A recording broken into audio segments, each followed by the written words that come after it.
Hello नमस्कार दोस्तों, कैसे हैं आप सब लोग। उम्मीद करता हूं आप सब लोग अच्छे होंगे। सबसे पहले मैं आप सब लोगों का धन्यवाद ज्ञापित करना चाहता हूं कि आप लोगों ने मेरी पिछली क्लास को जो स्नेह दिया, जो सम्मान दिया, मैं उसके लिए अभिभूत हूं। उसने मुझे बहुत बहुत बहुत बहुत ज़्यादा प्रेरित किया। मैं आपकी उन टिप्पणियों को सिर माथे रखता हूँ और आपकी टिप्पणियों पर खरा उतरने की कोशिश करूँगा। आपने मेरी प्रशंसा की, तारीफ़ की, इसके लिए मैं आपका आभारी हूँ। हम लोगों ने दोस्तों एक क्लास पढ़ी है। एक क्लास माने अपन RSCIT की बुक्स के चैप्टर्स को क्लियर कर रहे थे, तो अपन ने पहला पार्ट पढ़ लिया है। पहला पार्ट था अपना कंप्यूटर का परिचय। परिचय के अंदर अपन ने क्या पढ़ा, कंप्यूटर क्या होता है इसके बारे में अपन ने पढ़ा। फिर कंप्यूटर कितने प्रकार के होते हैं इसके बारे में अपन ने पढ़ा, है ना, एनालॉग, डिजिटल और हाइब्रिड। फिर अपन ने डिजिटल कंप्यूटर के 4 प्रकार पढ़े जो कि आकार और कार्य क्षमता के आधार पर बांटे गए थे। फिर डिजिटल के 4 प्रकार कौन कौन से थे, तो सबसे बड़ा और सबसे अधिक कार्य क्षमता का जो कंप्यूटर अपन ने पढ़ा वो अपना सुपर कंप्यूटर था, और सबसे छोटा जो कंप्यूटर अपन ने पढ़ा वो अपने माइक्रो कंप्यूटर पढ़ा, जो कि आमतौर पर हर जगह काम में लिया जाता है। फिर अपन ने कंप्यूटर की विशेषताओं के बारे में पढ़ा।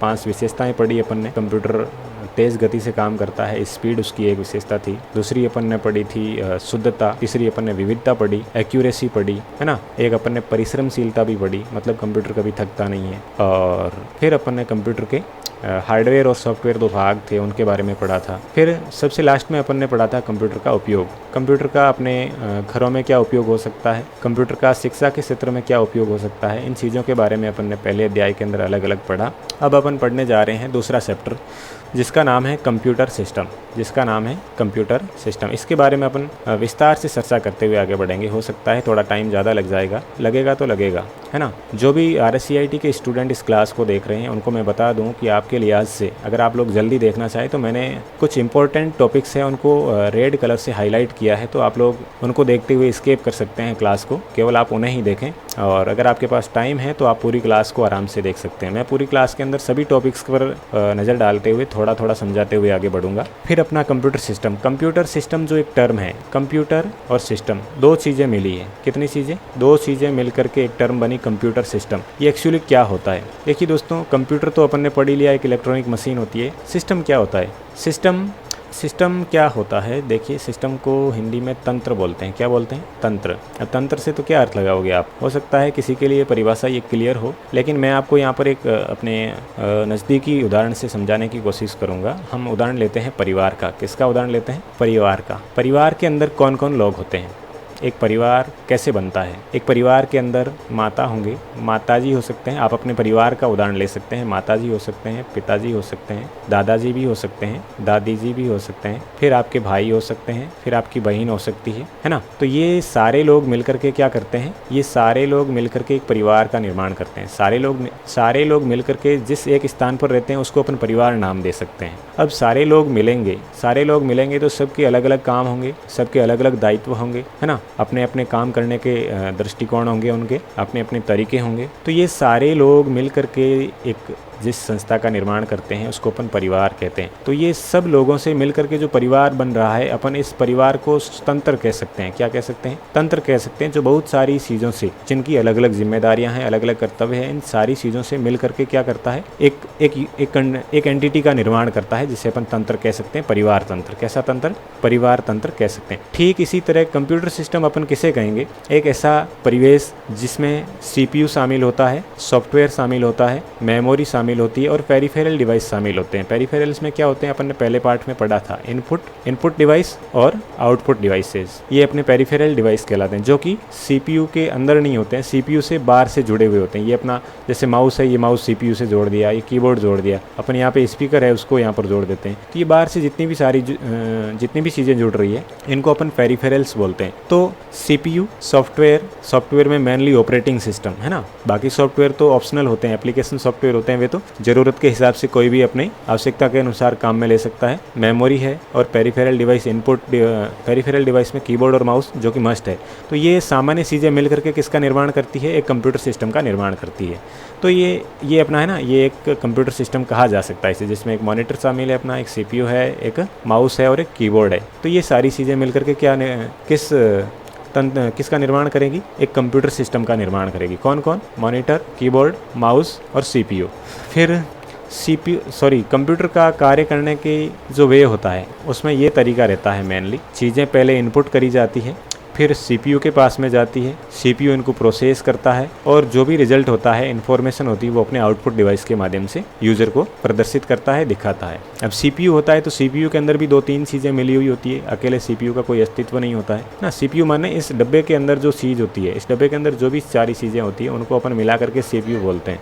CPU के अंदर एक है मेमोरी यूनिट, एक है कंट्रोल यूनिट और एक है अर्थमेटिक लॉजिक यूनिट। ये 3 चीज़ें मिल करके किसको बनाती है? CPU का निर्माण करती है। फिर पेरिफेरल्स, अपने पिछली क्लास में पढ़ाई था, इनपुट डिवाइसेज और आउटपुट डिवाइसेज मिल करके पेरिफेरल्स का निर्माण करते हैं। फिर अगली टर्म आती है अपनी कंप्यूटर को शुरू करना। कंप्यूटर को शुरू करना, कंप्यूटर को स्टार्ट कैसे करते हैं? देखिए, जनरली कंप्यूटर को स्टार्ट करेंगे तो अपन पावर बटन को दबा के कंप्यूटर को स्टार्ट करेंगे। ये एक तरीका होता है कंप्यूटर को स्टार्ट करने का। फिर स्टार्ट के अंदर एक टर्म आती है बूट। कंप्यूटर को बूट करना, क्या करना? बूट करना। बूट करना क्या होता है? बूट 2 तरह की होती है दोस्तों। बूट कितने तरह की होती है? 2 तरह की होती है। एक तो कोल्ड बूट होती है, एक कोल्ड बूट और एक वार्म बूट। कोल्ड बूट के अंदर क्या होता है? आपका सिस्टम बंद है और आप अपने बंद सिस्टम को ऑन कर रहे हैं तो वो आपका कोल्ड बूट कहलाता है। जबकि आपका सिस्टम चल रहा है, मतलब आपका कंप्यूटर ऑन है और आप उसको बंद करके पुनः चालू कर रहे हैं। पुनः चालू कर रहे हैं मतलब आप रीस्टार्ट कर रहे हैं। आप क्या कर रहे हैं? रीस्टार्ट कर रहे हैं। तो वो आपका कंप्यूटर कैसा बूट कहलाएगा? वार्म बूट कहलाएगा। ठीक है ना। चालू कंप्यूटर को आप बंद करके चालू करते हैं तो वार्म बूट कहलाता है,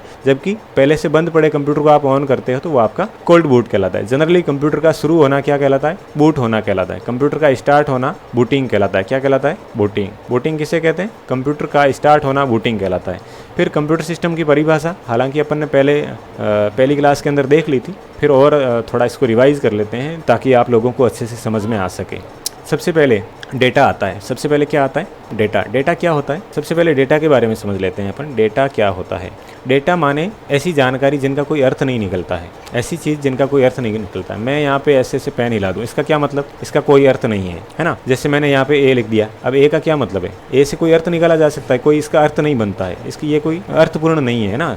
यहाँ पे मैं कोई गिनती लिख दूँ, 1 2 3 लिख दूँ, 1 2 3 1 2 4 का मतलब क्या है? कोई मतलब नहीं है इसका। तो ये जो भी असंसाधित डेटा होता है, जिसके बारे में कोई एडिशनल जानकारी नहीं होती है, ये अपना डेटा कहलाता है। क्या कहलाता है? डेटा कहलाता है। तो अपन डेटा को इनपुट करते हैं, मतलब कच्ची चीज़ों को अपन इनपुट करते हैं। कच्ची चीज़ों को अपन क्या करते हैं? इनपुट करते हैं, डेटा को इनपुट करते हैं। जैसे अपन अपना नाम लिखना चाहते हैं, जैसे मैं मेरा नाम बोलूँ तो अपन पहले जी लिखेंगे, जी प्रेस करेंगे, फिर ए प्रेस करेंगे, फिर एन प्रेस करेंगे, फिर जी प्रेस करेंगे, फिर आर, फिर ए, फिर एम।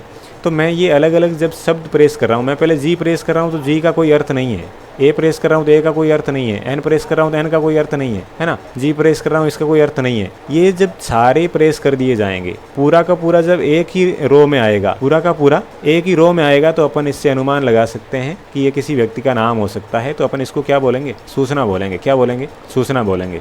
तो अपन ने पहले इनपुट किया, जैसे जैसे अपन चीज़ों को इनपुट कर रहे हैं, डेटा को इनपुट कर रहे हैं, तो वो कहाँ जा रहा है? मेमोरी में जाता है। कहाँ जाता है? मेमोरी में जाता है। यहाँ पर आप मेमोरी को ऐड कर सकते हो। डेटा को अपन जैसे एंटर करते हैं, इनपुट करते हैं, तो वो मेमोरी में जाता है। फिर उसको जैसे निर्देश दिए जाते हैं वैसे प्रोसेस किया जाता है। मतलब अपन क्या करना चाहते हैं उसको, है ना। कोई जोड़ करने से संबंधित है, गुणा भाग से संबंधित है, या कोई प्रिंट करने से संबंधित है, तो कैसा इनपुट दे रहे हैं अपन। फिर उस इनपुट को जैसे निर्देश अपन देते हैं उसके अकॉर्डिंग उसको प्रोसेस किया जाता है। फिर उसको पुनः स्टोर किया जाता है। प्रोसेस करने के बाद में इन्फॉर्मेशन जनरेट होगी। क्या जनरेट होगी? इन्फॉर्मेशन। इन्फॉर्मेशन माने सूचना। अपन डेटा को इनपुट करते हैं, फिर उसको प्रोसेस किया जाता है। प्रोसेस करने के बाद में सूचना जनरेट होती है और इस सूचना को स्टोर किया जाता है, और स्टोर करके अपने कहाँ पर दिखाया जाता है? आउटपुट डिवाइस पर परिणाम अपन को दिखाया जाता है। ठीक है ना। तो ये होता है अपना कंप्यूटर की कार्यप्रणाली या कंप्यूटर सिस्टम की परिभाषा कह सकते हैं। ये इस तरीके से काम करता है कि सबसे पहले तो अपन से इनपुट लेगा, फिर उसको प्रोसेस करेगा, फिर उसको आउटपुट डिवाइस पर अपन को रिजल्ट के रूप में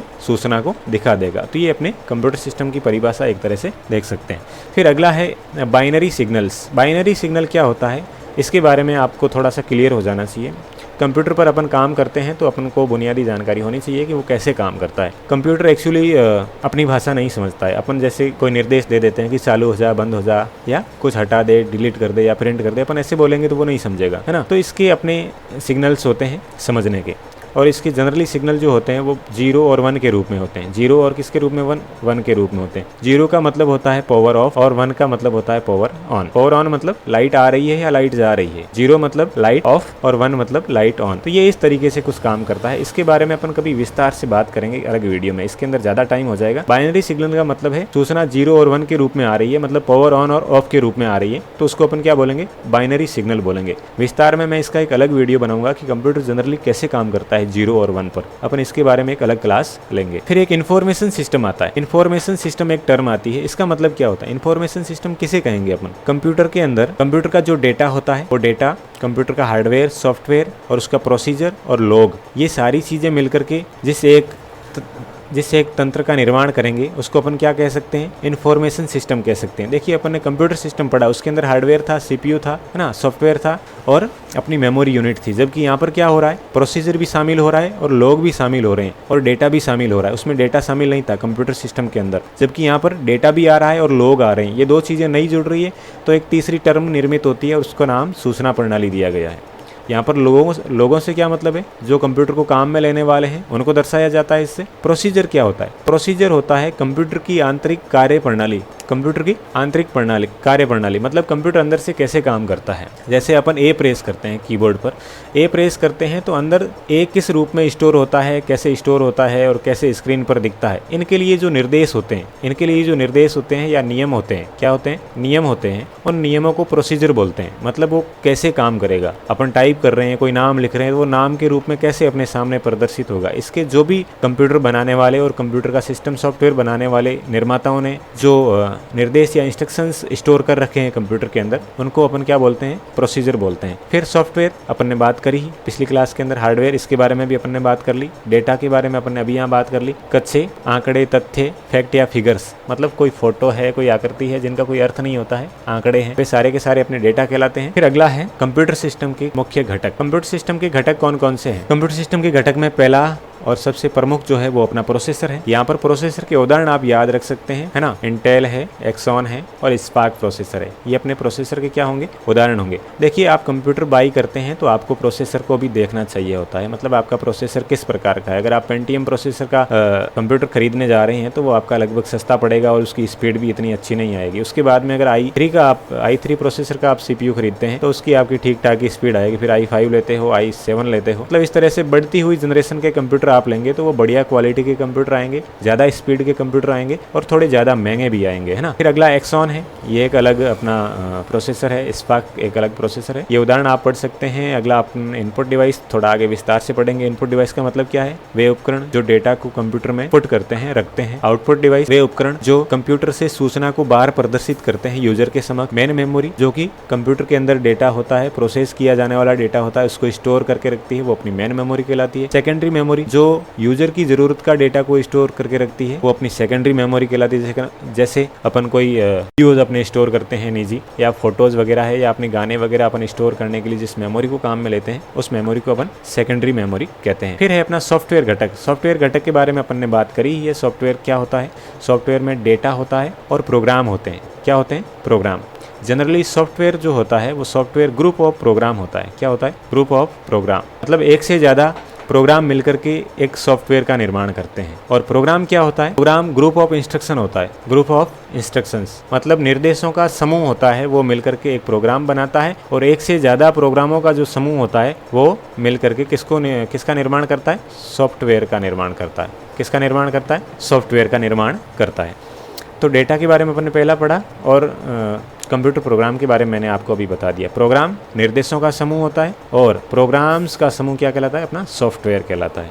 फिर अपन हार्डवेयर डिवाइस के कंपोनेंट्स के बारे में अलग अलग पढ़ने वाले हैं। इनपुट डिवाइस, आउटपुट डिवाइस और मेमोरीज के बारे में अपन थोड़ा विस्तार से पढ़ने वाले हैं, उनके अंदर क्या क्या चीज़ें आ सकती हैं। इनपुट डिवाइसेज पहला टॉपिक अपन शुरू करने जा रहे हैं। इनपुट का मतलब होता है सूचना को क्या करना, डेटा को, सॉरी सूचना नहीं बोलेंगे, डेटा को पुट करना। कहाँ, कंप्यूटर में डेटा को पुट करना मतलब रखना या देना। कंप्यूटर में अपन जो भी डेटा देते हैं वो इनपुट डिवाइसेस के माध्यम से देते हैं। सबसे प्रमुख जो अपनी इनपुट डिवाइस है वो कीबोर्ड आती है। कीबोर्ड क्या होता है जनरली ये, जिसके अंदर अल्फ़ाबेट्स होते हैं, नंबर्स होते हैं और कुछ स्पेशल बटन्स होते हैं जिनका अलग अलग काम होता है। तो ये एक तरह का बोर्ड होता है जिसके ऊपर विभिन्न प्रकार के बटन होते हैं जिनको अपन अलग अलग काम के लिए यूज़ करते हैं। इसे अपन कीबोर्ड कहते हैं। क्या बोलते हैं? कीबोर्ड के अंदर RSCIT एग्जाम के मद्देनज़र मैं 3-4 अलग अलग 3 टर्म्स के बारे में बात करूंगा। कीबोर्ड के अंदर आपसे टॉगल की के बारे में पूछे तो आप 3 चीज़ें ध्यान रखोगे। जो बटन बंद होते हैं या चालू होते हैं उन्हें अपन टॉगल की बोलते हैं। जैसे अपना एक कैप्स लॉक है, ये एक बार दबाने से ऑन होता है, एक्टिव होता है, और दूसरी बार दबाने से वापस डीएक्टिव होता है। इसी के साथ अपना एक नम लॉक आता है, यहाँ पर साथ में नहीं दे रखा है। इस कीबोर्ड में एक नम लॉक आता है और एक स्क्रीन लॉक आता है, स्क्रॉल लॉक आता है। तो ये 3 तरह के लॉक होते हैं, एक कैप्स लॉक, एक नम लॉक और एक स्क्रॉल लॉक। ये 3 तरह के बटन अपने क्या कहलाते हैं? टॉगल की कहलाते हैं। टॉगल की इसलिए कहलाते हैं क्योंकि अपन इनको एक बार प्रेस करेंगे तो ये एक्टिव होंगे और दूसरी बार प्रेस करेंगे तो ये बंद हो जाएंगे। तो ये अपनी टॉगल कीज हो गई। फिर अपनी आती है अगली कॉम्बिनेशन की। कॉम्बिनेशन का मतलब होता है समूह। कॉम्बिनेशन का मतलब क्या होता है? ग्रुप माने ऐसे बटन जिन बटनों का अकेले कोई अस्तित्व नहीं होता है। मतलब ये बटन अकेले काम नहीं कर सकते हैं। मतलब अपन को उन्हें काम में लेना है तो अपन को किन्हीं और बटनों के साथ में काम में लेना होगा। फिर अपना अगला आता है कॉम्बिनेशन की कौन सी होती है, इसके बारे में आप देख लीजिए एक बार। एक तो होता है अपना कंट्रोल, एक होता है शिफ्ट और एक होता है ALT। ये 3 बटन होते हैं, ये अपने कॉम्बिनेशन की कहलाते हैं। मतलब इन बटनों को अपन अकेले दबाएंगे तो इनका कोई काम नहीं होगा, अन्य बटनों के साथ में अपन काम में लेंगे तो इनका अलग अलग काम होगा। फिर अगला अपना एक बटन समूह आता है, वो अपना फंक्शन कीज आता है। फंक्शन की दोस्तों 12 होती है। इनका अलग अलग सॉफ्टवेयर के संदर्भ में अलग अलग काम होता है सारे बटनों का। F1 से लेकर के F12 तक टोटल 12 बटन होते हैं। ये देखिए यहाँ पर ऊपर दिख रहे हैं F1 और यहाँ पर लास्ट में F12। ये 12 बटन जो है अपने, ये फंक्शन कुंजी कहलाती है। फिर कीबोर्ड के अंदर मुख्य बटन है वो आप यहाँ पर देख सकते हैं। एक एंटर बटन है ना, ये अपना एंटर बटन है। इससे क्या होता है? ये ओके का काम करता है। किसका काम करता है? ये एक तरह से ओके का काम करता है। फिर यहाँ पर ये अपना बैक स्पेस है। क्या है? Back space. मैं हिंदी में लिखने की कोशिश करूँगा। ये अपना बैक स्पेस है। इसका काम होता है अक्षरों को हटाना। अक्षरों को क्या करना? हटाना। लेकिन यहाँ डिलीट बटन आ रहा है, ये भी हटाने का काम करता है। ये भी क्या करता है? अक्षरों को हटाने का काम करता है। इन दोनों के अलग अलग काम है। अलग अलग सॉफ्टवेयर के संदर्भ में अपन पर्टिकुलर सॉफ्टवेयर के बारे में पढ़ेंगे, तब उनके बारे में, इन बटनों के बारे में अलग से चर्चा करेंगे। फिर अपने हैं स्पेस। इस बटन को बोलते हैं स्पेस बार मतलब अपन कुछ लाइंस लिख रहे होते हैं, पैराग्राफ्स लिख रहे होते हैं, उनके बीच में अपन को जगह छोड़नी होती है तो अपन स्पेस बटन को काम में लेते हैं। ठीक है ना। तो ये अपना कीबोर्ड था जिसके अंदर आपको टॉगल की विशेष रूप से ध्यान में रखनी है। टॉगल की, कॉम्बिनेशन की और फंक्शन की, ये 3 तरह के बटन, और इन तीनों के अंदर कौन से बटन आते हैं इनके बारे में अपन को थोड़ा सा ध्यान रखना है। फिर दूसरी अपनी जो इनपुट डिवाइस आती है वो आती है पॉइंटिंग डिवाइस। पॉइंटिंग डिवाइस क्या होती है? पॉइंटिंग डिवाइस का काम होता है अपनी स्क्रीन पर चीज़ों को पॉइंट आउट करना। पॉइंट आउट करने का मतलब है उन स्क्रीन पर जो भी चीज़ें हैं उसको संदर्भित करना। जैसे यहाँ पर ये माउस की फ़ोटो आपके सामने नज़र आ रही है, मैं इसको पॉइंट आउट करना चाहूँ, मतलब मैं ये आपको बताना चाहूँ इस पर टच करके या कुछ यहाँ पर चिन्ह बना करके मैं आपको ये बताना चाहूँ, तो ये सेंड करने की जो प्रोसेस हो रही है ये किसके द्वारा हो रही है? ये अपने पॉइंटिंग डिवाइस के द्वारा हो रही है, लाइट पेन के द्वारा हो रही है। तो लाइट पेन अपना पॉइंटिंग डिवाइस है या माउस अपना पॉइंटिंग डिवाइस। तो मैं यहाँ माउस के द्वारा भी पॉइंट आउट कर सकता हूँ, है ना। यहाँ टेक्निकल टर्म के बारे में टर्म देखने की कोशिश करें अपन तो GUI माने स्क्रीन पर जो भी फोटोज़ या विंडोज़ अपन को दिख रही है आकृति के रूप में, वो अपना GUI इंटरफेस कहलाता है, ग्राफिकल यूज़र इंटरफेस कहलाता है। और इस GUI के अंदर कर्सर की स्थिति, मतलब वर्तमान में कोई एक्शन होगा तो वो कहाँ पर होगा, वर्तमान में कोई एक्शन होगा स्क्रीन पर तो वो कहाँ पर होगा, उसकी स्थिति बताते हैं। उसकी क्या करते हैं? स्थिति बताते हैं। कौन? Pointing device. सबसे महत्वपूर्ण और सबसे ज़्यादा काम में आने वाला अपना माउस है, और उसके बाद में track ball, touch pad, track बिंदु, ग्राफिक्स टैबलेट और जॉयस्टिक और टच स्क्रीन। इन सब के बारे में अपन थोड़ा थोड़ा आगे विस्तार से पढ़ने वाले। ये उदाहरण विशेष रूप से RSCIT का जिनका एग्जाम है नज़दीक में, वे लोग इनको उदाहरणों को रट लें, है ना। आपको इस तरह से क्वेश्चन पूछा जा सकता है कि निम्न में से कौन सा पॉइंटिंग डिवाइस का उदाहरण नहीं है। तो आप लोगों को ये सारे उदाहरण पता होंगे तो आप लोग जो गलत उत्तर होगा उसको आसानी से सेलेक्ट कर पाएंगे, है ना। फिर अपना पहला जो माउस पॉइंटिंग डिवाइस है, माउस जो वर्तमान में ज़्यादा काम में लिया जाता है उसको ऑप्टिकल माउस बोलते हैं। ऑप्टिकल माउस के अंदर लाइट को काम में लिया जाता है। किसको काम में लिया जाता है? लेजर लाइट को काम में लिया जाता है। जबकि ऑप्टिकल माउस से पहले एक रोलर माउस आते थे। कैसे माउस? रोलर माउस, मतलब एक ऐसा माउस होता था जिसकी तलहटी में एक बॉल लगी हुई रहती थी। जैसे जैसे वो माउस घुमाते अपन और जैसे जैसे बॉल मूव करती वैसे वैसे अपने स्क्रीन पर ये जो कर्सर है इसकी स्थिति चेंज होती। जबकि वर्तमान में जो नए माउस आ रहे हैं वे ऑप्टिकल माउस आ रहे हैं, मतलब उनके अंदर लाइट को काम में लिया जाता है। जैसे जैसे अपन माउस को सतह पर मूव करते हैं, घिसते हैं, वैसे वैसे अपनी जो लाइट है वो सेंस आउट करती है कि माउस कहाँ है और कर्सर कहाँ पॉइंट आउट हो रहा है।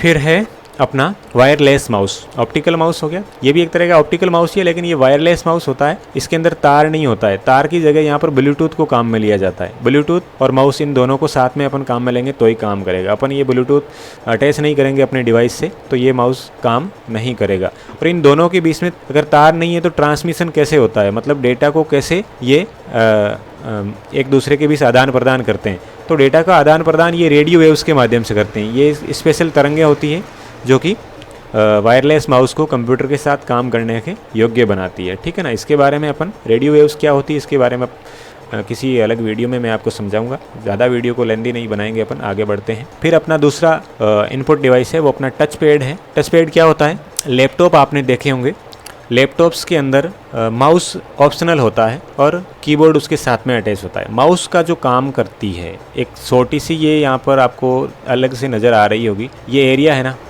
ये एरिया अपना क्या कहलाता है? टच पैड कहलाता है। क्या कहलाता है? टच पैड कहलाता है। यहाँ आप इस एरिया के अंदर आप अंगुली को जैसे जैसे मूव करोगे वैसे वैसे आपकी स्क्रीन पर कर्सर है वो मूव होगा।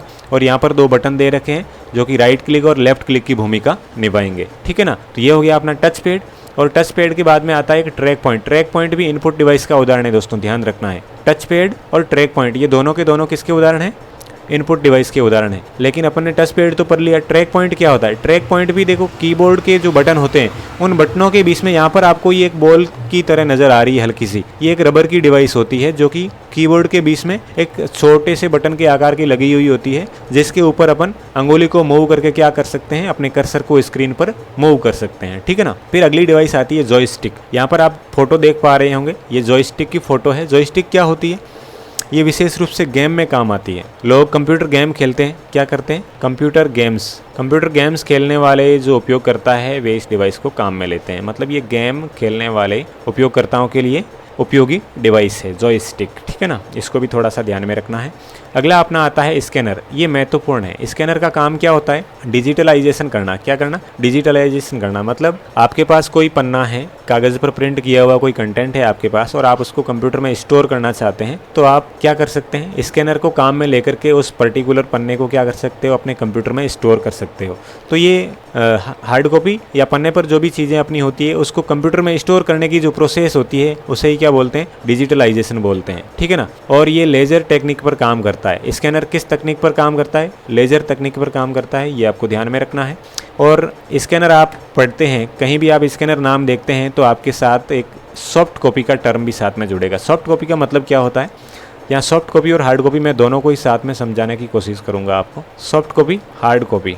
सॉफ्ट कॉपी का संबंध स्कैनर से है ना, और हार्ड कॉपी का संबंध प्रिंटर से है। किससे है? प्रिंटर से। अपन किसी भी पेज को या दस्तावेज को पेपर पर प्रिंट कर लेते हैं तो वो अपनी हार्ड कॉपी कहलाता है। जबकि दस्तावेज अपने पास पेपर पर प्रिंट हो रखा है और उसको अपन क्या करते हैं? स्कैन करके कंप्यूटर में स्टोर करते हैं तो वो अपना सॉफ्ट कॉपी कहलाता है। क्या कहलाता है? Soft copy. तो जो कंप्यूटर के अंदर अपना डेटा स्टोर है वो सॉफ्ट कॉपी के रूप में है और अपने पेपर पर जो भी चीज़ें प्रिंट करी हुई है वो अपनी हार्ड कॉपी के रूप में कहलाएगी। तो हार्ड कॉपी प्रिंटर जनरेट करता है जबकि सॉफ्ट कॉपी अपना स्कैनर जनरेट करता है। ये आपको थोड़ा सा ध्यान में रखना है। MIDI ज़्यादा इंपॉर्टेंट नहीं है। ये म्यूजिकल इंस्ट्रूमेंट है जो कि संगीत को उत्पन्न करने में या ध्वनि को उत्पन्न करने के लिए काम में लिया जाता है कंप्यूटर के साथ में। ये थोड़ा पूरा नाम आप देख सकते हैं। आगे